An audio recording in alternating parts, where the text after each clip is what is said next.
उज्जैन का कुख्यात सटोरिया प्रवीण उर्फ पप्पू राय बेटे सहित गिरफ्तार। सुबह घर पर क्राइम ब्रांच का छापा, 3,70,000 नगद, 16 मोबाइल, 2 LCD और कार जब्त कर शहर के कुख्यात क्रिकेट सटोरिये प्रवीण उर्फ पप्पू राय को बेटे सहित आज क्राइम ब्रांच ने पकड़ लिया। सटोरिया पप्पू शातिर तरीकों से क्रिकेट की सट्टेबाजी करता है। देश भर में इसका बड़ा नेटवर्क है। क्राइम ब्रांच की टीम ने कुख्यात सटोरिये से 3,70,000 रुपए नगद, 16 मोबाइल और लैपटॉप और एक फोर्ड कंपनी की महंगी कार बरामद की है।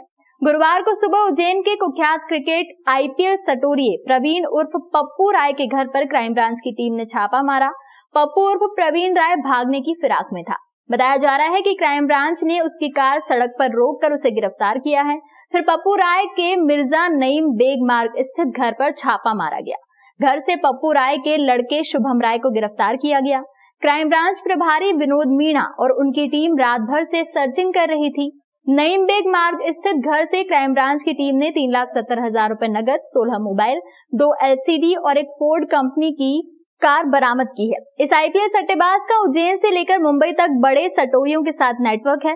कुछ सूत्र भी पुलिस को मिले हैं। क्राइम ब्रांच उज्जैन के इस बड़े क्रिकेट बुकी के माध्यम से क्रिकेट सटोरियों का उज्जैन जिले में एक बड़ा नेटवर्क ध्वस्त कर सकती है। ये अवैध सट्टे का संचालन किया करता था। आमतौर पे ये उज्जैन में ना रह के इंदौर जाके इस चीज़ का संचालन किया करता था, तो उसको पकड़ने में काफ़ी तकलीफ आ रही थी हमको। तो हमें काफ़ी दिन लगे। हमें इन्फॉर्मेशन थी, सूचना थी, मुखबिर सूचना थी कि इस तरीके का कार्य करता है। तो आज सूचना के आधार पे हमने इसको on the road, on the way इसको हमने पकड़ा। वहाँ से ये एंडेवर गाड़ी के अंदर जा रहा था, तो वहाँ से हमें कुछ कैश मिला। उसके साथ साथ मोबाइल फ़ोन और लैपटॉप और पेन ड्राइव, ये सारी हमने सीज़ करी। उसके बाद जब हमने इसमें मोबाइल की तलाशी ली तो हमको पता चला कि इसके घर पे जो इसका पुत्र है वो इसको फ़ोटोज़ वगैरह भेजता है। ये दोनों रिमोट एक्सेस से एक दूसरे के सिस्टम को एक्सेस करते हैं और वो भी यहाँ पे सट्टा खेल रहा है। हमने उसको वेरीफाई करने के लिए इनके घर पे दबिश दी, तो वहाँ से हमको काफ़ी कैश मिला। तो टोटल कैश जो इन दोनों से हमें सीज़ हुआ वो 3,71,000 के आसपास कैश सीज़ हुआ और 2 LCD TV सीज़ हुई, एक लैपटॉप और मोबाइल की संख्या भी मुझे पता नहीं है, बट 10-11 मोबाइल सीज़ हुए, एक कैलकुलेटर और एक एंडेवर गाड़ी हमने सीज़ की है।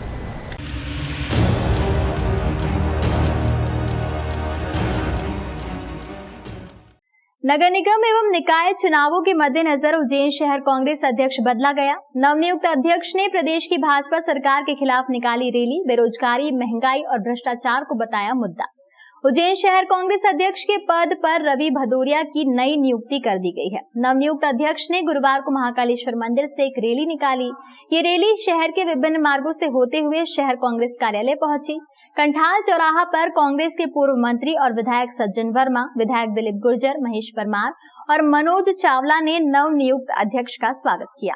कांग्रेस के पूर्व मंत्री सज्जन वर्मा ने कहा कि भारतीय जनता पार्टी की सरकार प्रदेश में नगर निकाय चुनाव नहीं कराना चाहती थी। न्यायपालिका के आदेश के कारण ये चुनाव होना है। प्रदेश में महंगाई चरम सीमा पर है, नौजवान ठगा हुआ है, पेट्रोल, डीजल, सीमेंट, सरिये और खाने के तेल के भाव बढ़े हुए हैं, किसान चिंतित है। ये प्रदेश सरकार छल कपट से बनी है, जनता इसे बुरी तरह से हराएगी।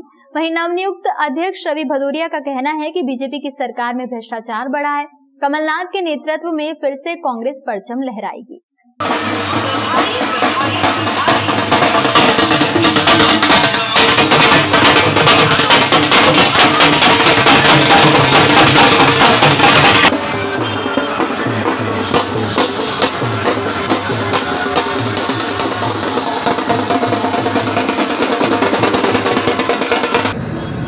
मध्य प्रदेश के पूर्व मुख्यमंत्री एवं मध्य प्रदेश कांग्रेस कमेटी के अध्यक्ष माननीय कमलनाथ जी ने मुझे शहर कांग्रेस कमेटी का अध्यक्ष नियुक्त किया है। आज ये कोई रैली है, जुलूस नहीं है मेरा। ये भारतीय जनता पार्टी के खिलाफ एक शंखनाद है। आने वाले समय में नगर निगम के चुनाव हैं। हमें उज्जैन से नगर निगम के सारे पार्षद और महापौर हम माननीय कमलनाथ जी को जिता के देंगे और आने वाले 2030 में कमलनाथ जी के नेतृत्व में एक बार पुनः मध्य प्रदेश में कांग्रेस की सरकार बनेगी। आज की रैली इस बात का आगाज़ है कि आज के बाद जो भी आंदोलन होंगे और महंगाई के खिलाफ हों, चाहे भ्रष्टाचारी के खिलाफ हों या MPV की जो लाइटें जा रही हैं और लोकल मुद्दों के खिलाफ हों, पूरी ताकत से होंगे और भारतीय जनता पार्टी की सरकार को हम गिराकर मानेंगे और मध्य प्रदेश की कांग्रेस की सरकार को कमलनाथ जी के नेतृत्व में बना के मानेंगे।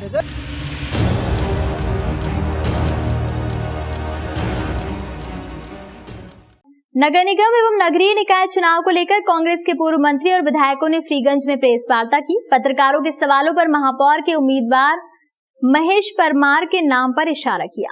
नगरीय निकाय और नगर निगम चुनाव में युवाओं को देंगे मौका। जेन के फ्रीगंज क्षेत्र में एक निजी होटल में गुरुवार दोपहर को कांग्रेस नेताओं ने एक प्रेस वार्ता की। दरअसल ये प्रेस वार्ता नगरीय निकाय और नगर निगम चुनावों को लेकर की गई थी।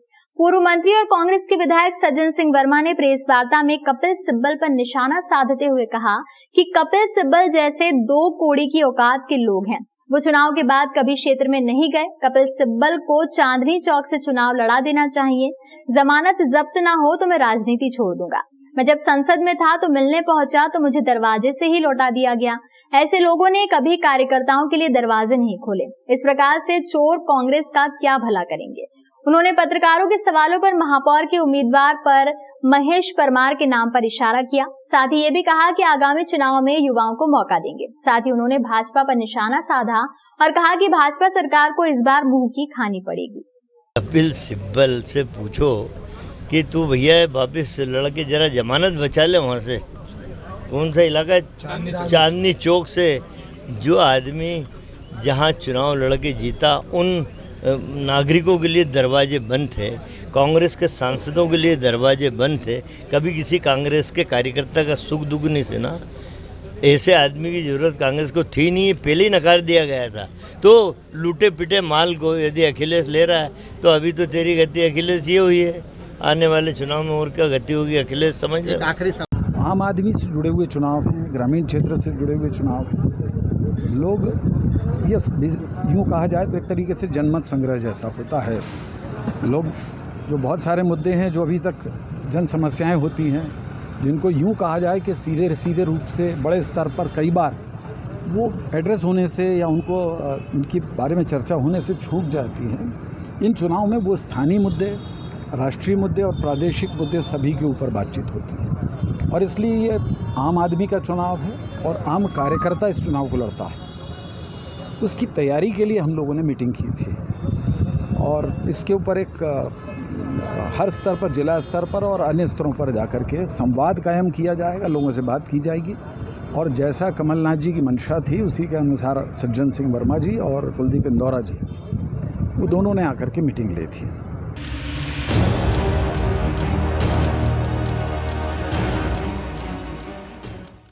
उज्जैन के कायथा थाना अंतर्गत ग्राम आसेर में रहने वाले हरिराम पिता मोदी की लाश नरवर थाना क्षेत्र अंतर्गत हरनिया खेड़ी के पास मनोज गुजराती के कुएं में कल दोपहर देखी गई। इसकी सूचना नरवर थाने को दी गई। रात 8 बजे तक शव को क्रेन की सहायता से बाहर निकाला गया।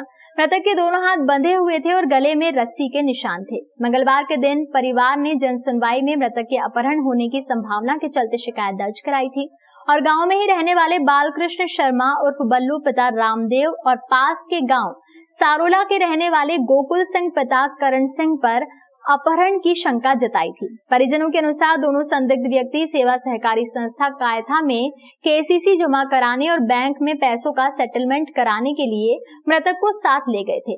मृतक हरिराम अपने साथ 1 लाख नगद और 2 लाख के हार झुमके सहित अन्य आभूषण भी लेकर गए थे। नरवर थाना पुलिस ने मर्ग कायम कर जिला चिकित्सालय में पोस्टमार्टम कराया और शव परिजनों को सुपुर्द कर मामले की जांच में जुट गया। 12 तारीख से ही 10 बजे से लापता है। लापता नहीं, इनका अपहरण किया गया है। इस चीज़ की हमने शिनाख्ती थाने प्रभारी को, कायदा थाने को भी दी कि इन लोगों ने अपहरण किया। 2 व्यक्तियों का नाम भी बताया। एक उन्हें जो इसमें बालकृष्ण शर्मा पिता रामदेव और एक गोकुल सिंह पिता करण सिंह जो है कि सारोला का निवासी है। रामदेव जो है हमारे गांव का निवासी है। ये मेरी मम्मी और मेरे भाई घर पे ही थे। इनके सामने ही जो रामदेव जी है शर्मा, बालकृष्ण शर्मा, वो साथ में लेके गया मेरे पिताजी को। इनके साथ में गोकुल सिंह कुछ रुपए भी साथ में लेकर, हाँ 1 लाख रुपए नगद लेके गए थे केसीसी की रकम जमा करने के लिए और साथ में कुछ जेवर भी ले गए थे कि जेवर कुछ रख के ने बैंक में जो भी अपनी बैंक का जो लेन देन है वो क्लियर कर लेंगे, पलटी कर देंगे। लेकिन इनका बीच रास्ते में ही अपहरण कर लिया या उसके बाद से ही पता नहीं है। 8 दिन 1 हफ्ता हो गया पूरे चक्कर लगाते लगाते। थाने प्रभारी को भी हमने CCTV कैमरा बता दिया कि जो पिताजी मेरे जेवर लेके निकले थे घर से, मेरी मम्मी साक्षी है, मेरे भैया जो सब देखने वाले, वो जेवर कायदा कायथा एरिया में ज्वेलर्स की दुकान पे ये गोकुल सिंह पिता करण सिंह बेचने के लिए निकला शाम के टाइम। इस बात की भी थाना प्रभारी को जानकारी दी हमने, लेकिन उसमें भी कोई कार्रवाई नहीं की गई थाना प्रभारी द्वारा। ये करीब कल की बात है। कल 1 बजे के लगभग हमको दूरदर्शी गांव से एक सरपंच साहब का फ़ोन आया था कि एक हरनिया खेड़ी के रास्ते में बगल रोड पे कुआं है, उसमें एक डेड बॉडी पड़ी है। हम तत्काल अपने फोर्स को रवाना किया, हम स्वयं गए वहाँ, देखा अंधा कुआं है वो और काफ़ी गहरा है, 50 फीट गहरा है, झाड़ी झक्कड़ भी आसपास है। उतरने की कोई उसमें ऐसी गुंजाइश नहीं थी, रस्सी डाल के भी उतरने में बड़ी दिक्कत थी। डेड बॉडी जो है उसमें बदबू ज़्यादा मार रही थी। और जब फिर हम काफ़ी मशक्क़त के बाद फिर क्रेन की व्यवस्था करी, क्रेन से फिर हमने चारपाई बांध करके और 2 बंदे उतार करके डेड बॉडी को हमने बाहर निकाला। करीब हम 8:30-9 बज गए, कल 2 बजे के बाद हम 8:30-9 बज गए तो हम बॉडी को रिकवर कर पाए। इसके बाद फिर ले करके हम जो है रात ज़्यादा हो रही थी तो फिर हम अपने यहाँ पे CH आए और मर्चरी रूम में डेड बॉडी को दाखिल किया। बाद में थानों से संपर्क, कायथा थाने से भी हमने संपर्क किया, उनके SO साहब से बातचीत की, उनको भी बुलाया, वो भी आ गए। तो उनके यहाँ एक आध कोई गुमशुदगी थी तो उन्होंने कहा मैं उनके पर्चे किसी को ले आता हूँ जो घर वाले हैं, अगर वो पहचान लेंगे तो ठीक रहेगा। तो वो लेके आए और उन्होंने जूता और चाबी थी उनके कमर में, उससे उनके एक लड़का है दूसरे नंबर का दिलीप करके, उसने पहचान की और इसके बाद फिर हमने डेड बॉडी को मर्चरी रूम में रख करके और यहाँ से चल रहे। हमें लगता है कि हाथ बंधे हैं तो ये शंका बिल्कुल पूरी जाती है कि मर्डर है और इसकी एक शक्ति से जांच की जाएगी, इसमें न्याय संगत कार्य किया जाएगा, इसमें किसी प्रकार की कोताही मेरे द्वारा तो नहीं बरती जाएगी। मैं इसमें बिल्कुल नहीं हिचकिचाऊंगा, सही काम करूँगा।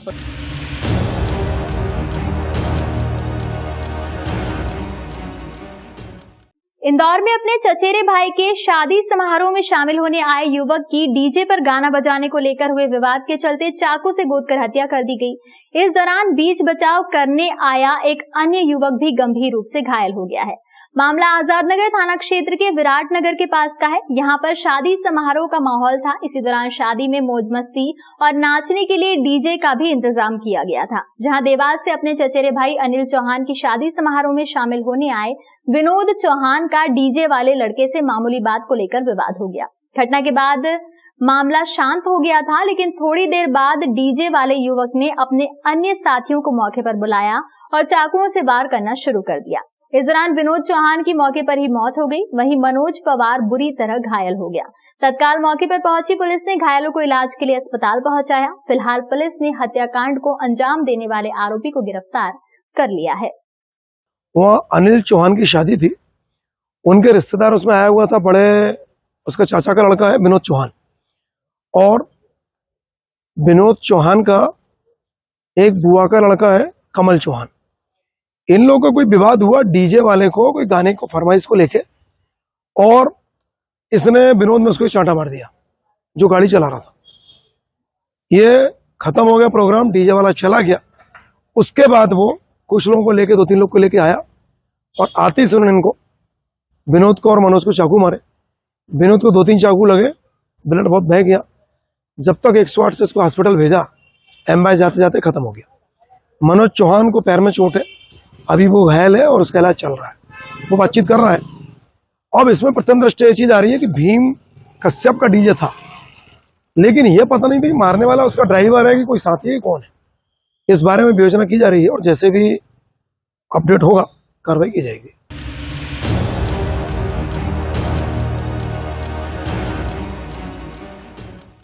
भारतीय जनता पार्टी के कार्यकर्ता शिरीष भावसार ने बुजुर्गों के लिए अपने स्वयं के वाहन से घर के दरवाजों पर राशन पहुंचाने का सेवा कार्य शुरू किया है।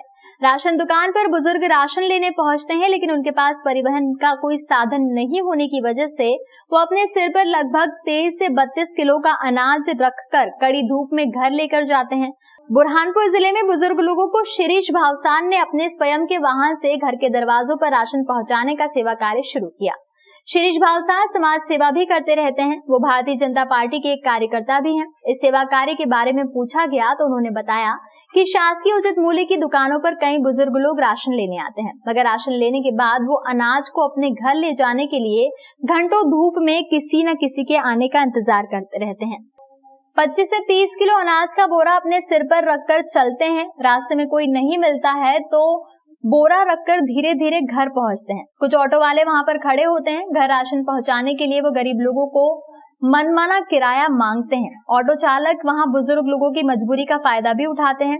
जब भी मैं राशन की दुकान से गुजरता था तो ये सब देखकर मुझे ठीक नहीं लगा। राशन लेने गरीब परिवार के लोग आते हैं। कई बुजुर्ग लोग दिखे जिनका कोई नहीं है, कड़ी धूप में पैदल राशन लेने आते हैं और अनाज मिलने के बाद घर ले जाने के लिए मदद मांगते हैं। ऐसे बुजुर्ग व्यक्ति की मदद के लिए मैं अपने काम से समय निकालकर राशन दुकान पर अपने वाहन से बुजुर्ग व्यक्तियों को घर तक राशन पहुंचाने की सेवा का कार्य करता रहूंगा। अच्छा लग रहा है, यहाँ तक के लाया आपने। अच्छा, हमारे को किराया बचा नहीं तो हमारे उनको किराया लगता। कितना किराया लगता था? 40-50 रुपए लगते हैं। 40-50 रुपए लगता था। हाँ। अभी ये फ्री में पहुँचा रहे हैं ना? हाँ, ये फ्री में पहुँचा रहे। मेरे मन में ऐसी भावना आई कि मैं एक दिन उधर से राशन कंट्रोल तरफ से जा रहा था तो मैंने देखा बुजुर्ग लोग से उठता नहीं है और कुछ घंटों घंटों बैठे रहते हैं और धूप के अंदर, कड़ी धूप के अंदर वजन उठा नहीं पाते हैं और ऑटो चालक मन माना पैसा लेते हैं। इसी मेरे दिमाग में आई कि क्यों ना अपन फ्री हो समय, उस समय अपन अपना समय दे पाए इनको। इसके अलावा भी आप बहुत से मतलब समाज सेवा के कार्य करते हैं? हाँ, मैं शुरू से करता हूँ। मेरे सोच ये है कि अपना समाज ऊपर आए और किसी गरीब के काम आ जाए। अपन अपना समय है अपने पास तो। सुसनेर नगरीय निकाय चुनाव को लेकर हर दिन नया अपडेट आ रहा है। वार्डों के आरक्षण के बाद अब नगर परिषद अध्यक्ष को चुनने की प्रणाली पर भी अपडेट आ गया है। इस संबंध में गुरुवार को मध्य प्रदेश के मुख्यमंत्री शिवराज सिंह चौहान ने राज्यपाल से मुलाकात की, जिसके बाद राज्यपाल मंगू भाई पटेल ने अध्यादेश को स्वीकृति दे दी है। जानकारी के अनुसार इस बार नगर परिषद अध्यक्ष को पार्षद चुनेंगे, यानी नगर परिषद में पार्षद मिलकर अध्यक्ष चुनेंगे। यहाँ जनता केवल पार्षद को चुनेगी, उसी के लिए मतदान करेगी। क्लियर हो चुकी है। माननीय मुख्यमंत्री जी द्वारा एक अध्यादेश माननीय राज्यपाल महोदय को भेजा गया था, जहां से मंजूर होकर और अब नगर निकाय के चुनाव हेतु स्थिति अब स्पष्ट हो चुकी है। जो स्थिति अभी निर्मित हुई उसके हिसाब से नगरीय निकाय के महापौर हेतु जो चुनाव होंगे वो प्रत्यक्ष रूप से जनता द्वारा चुने जाएंगे और नगर पालिका और नगर परिषद में पार्षदों के माध्यम से अध्यक्ष का चुनाव किया जाएगा। अतः अब जो भी अभी तक जो भ्रम की स्थिति जो उत्पन्न हुई थी वो लगभग समाप्त हो चुकी है। सुसनेर नगर परिषद में अप्रत्यक्ष रूप से चुनाव होंगे, इसको लेकर कांग्रेस पूरी तरह से तैयार है और 15 वार्डों में पूरे दमखम के साथ कांग्रेस पार्टी चुनाव लड़ेगी। और हमें पूरा विश्वास है कि सुसनेर नगर की जनता एक बार फिर कांग्रेस पर विश्वास कर भ्रष्टाचार मुक्त सरकार की सुसनेर नगर पंचायत को देगी। मैं आपके चैनल के माध्यम से सभी जनता जनार्दन को ये विश्वास दिलाना चाहता हूँ कि कांग्रेस पार्टी हमेशा से ही गरीबों मजदूरों की आवाज़, उनके हक को लेकर लड़ती आई है और आगे भी कांग्रेस पार्टी गरीबों की सेवा में, मजदूरों की सेवा में तत्पर तैयार रहेगी। जय हिंद, जय भारत।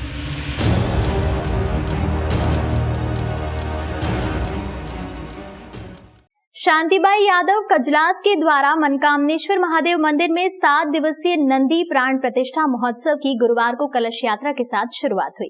तहसील रोड स्थित हनुमान मंदिर में नंदी और कलशों की पंडित बालाराम व्यास के द्वारा विशेष पूजा करवाई गई। बाद में कलश यात्रा की शुरुआत की गई, जो बस स्टैंड, साई चौराहा, डाक बंगला होते हुए मनकामनेश्वर महादेव मंदिर पहुंची, जहां पर प्राण प्रतिष्ठा महोत्सव की शुरुआत हुई। मिट्टी के 51 कलशों को महिलाओं और युवतियों ने सिर पर धारण कर गाजे बाजे के साथ कलश यात्रा में निकली। कलश यात्रा में बोलबम के जय घोष के साथ वातावरण धर्ममय बन गया। यात्रा में मनकामनेश्वर महादेव मंदिर पहुंचने पर नंदी की प्रतिमा पर जलाभिषेक किया गया। इस दौरान बड़ी संख्या में श्रद्धालु मौजूद थे। आपको बता दें कि इस मंदिर में वर्षों पूर्व भगवान भोलेनाथ की स्थापना की गई थी। उस मंदिर में विराजित किए गए नंदी महाराज के खंडित होने पर नए नंदी महाराज की स्थापना की जा रही है।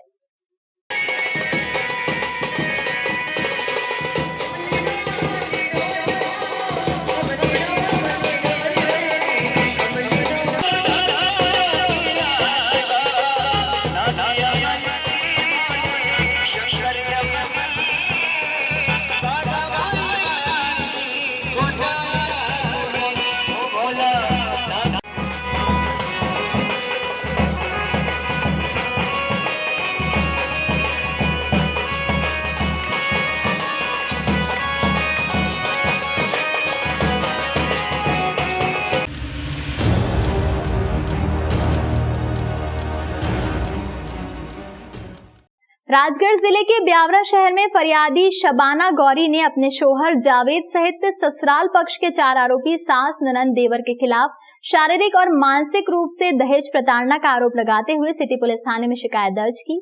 फरियादी शबाना गौरी ने बताया कि उसके पति जावेद ने सऊदी अरब से ऑडियो वीडियो के माध्यम से 3 तलाक बोलकर तलाक दे दिया।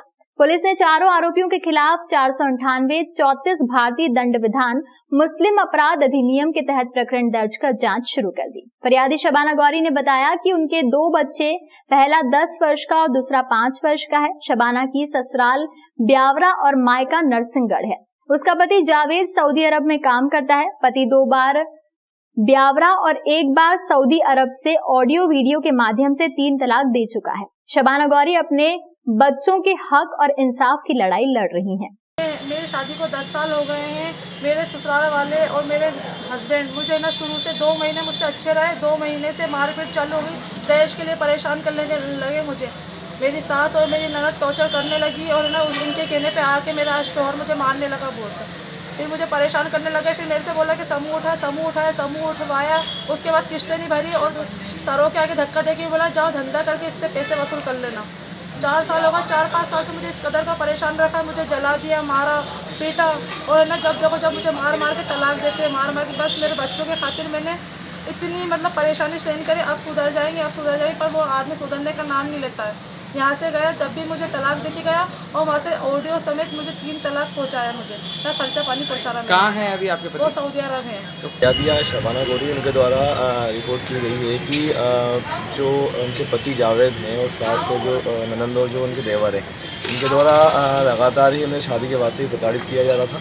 और अभी कुछ समय पूर्व 2-3 बार उनके द्वारा 3 तलाक बोलकर उन्हें तलाक भी दिया गया है और शारीरिक और मानसिक प्रताड़ना दी गई है। इसमें शबाना गौरी की रिपोर्ट पर हमारे द्वारा पति जावेद और सास जो है जरीन और जो उसका देवर है जो उसकी जो ननंद है परवेज़, इन चारों के खिलाफ हमने 498 34 भादरी एवं मुस्लिम महिला अधिनियम के अंतर्गत अपराध पंजीबद्ध किया है।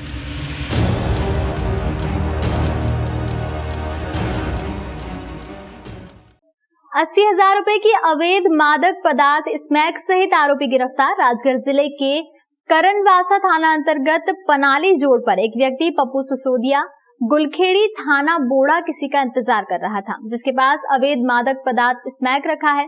करणवास पुलिस पनाली जोड़ पर पहुंची और पप्पू सिसोदिया की तलाशी ली। उसकी पैंट की जेब से एक पॉलिथीन मिली जिसमें 8 ग्राम स्मैक कीमत 80,000 रुपए अवैध मादक पदार्थ रखा हुआ था। स्मैक के संबंध में पप्पू सिसोदिया से पूछताछ की गई। आरोपी के खिलाफ 8/21 NDPS एक्ट के तहत गिरफ्तार कर लिया गया है। मई को मुखबिर द्वारा सूचना प्राप्त हुई कि पनाली जोड़ पर एक व्यक्ति खड़ा हुआ है जिसके पास अवैध मादक पदार्थ स्मैक है। मुखबिर की सूचना की तस्दीक में रवाना होकर पनाली जोड़ पर पहुंचकर देखा तो मुखबिर द्वारा बताया हुआ पनाली जोड़ पर खड़ा हुआ था, जिससे नाम पता पूछा तो उसने अपना नाम पप्पू पिता बंगाली सिसोदिया ग्राम गुलखेड़ी थाना बोड़ा का होना बताया। जिसकी जामा तलाशी में उसकी पैंट की जेब से 8 ग्राम स्मैक कीमती 80,000 रुपये प्राप्त हुई। आरोपी का कृत्य NDPS एक्ट के अंतर्गत आने से थाना करणवास में अपराध पंजीबद्ध कर विवेचना में लिया है।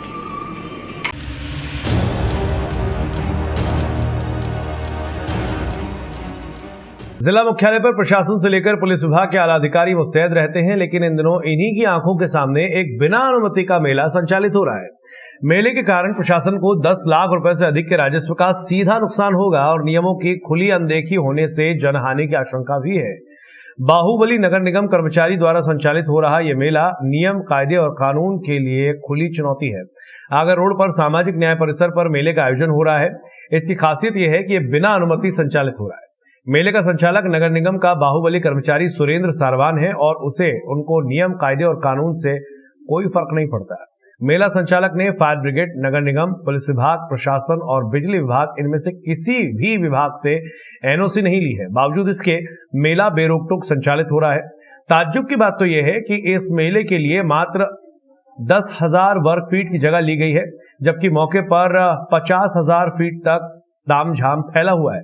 सूत्रों की माने तो ये नजूल विभाग को 10 लाख रुपए से अधिक का नुकसान हो रहा है। आज तो मेला जो चालू करा है, सब झूलों की ट्राई के लिए चालू करा है, सब लाइट वाइट टेस्टिंग के लिए चालू करा हुआ है। बाकी कल 25 तारीख से मेले का शुभारंभ होगा। कितने स्क्वायर फीट में मेला लगाया गया है? दुकान तो 30 से 40 दुकान लगी है।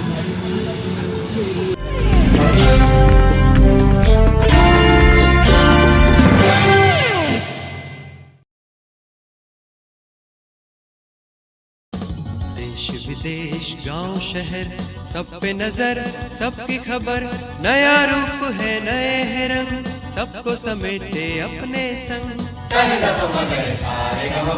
आपका अपना शहर का सपना दैनिक अवंतिका, दैनिक अवंतिका, दैनिक अवंतिका।